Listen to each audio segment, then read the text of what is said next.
Failing in life does not mean failure. It's about failing. It's not. It's about failing again and failing. Deep failure.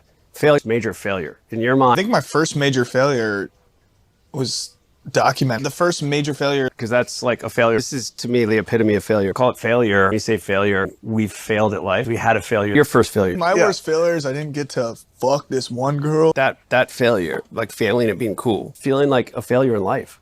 I think I wouldn't have great advice. I felt like a failure. Biggest failure of your life? Yeah. Everybody knows me as a failure. They're all talking about what a failure is. Like, tell me how the failure, your motivation, the failure in high school, right? You just had a failure. You took that failure you've had, like the epitome of like using failure or having to, face failure. What do you think is in your mind, thinking about failure, there's a fine line. Or failure, significant failure. People hope that a failing at life. Yeah, the failure is fuel. When you fail, you can lay down and stay in your house and cry about it. Things that happen between failures. What's your last minute advice on failure? Thank you for joining us in failure. Thank you, Bryce.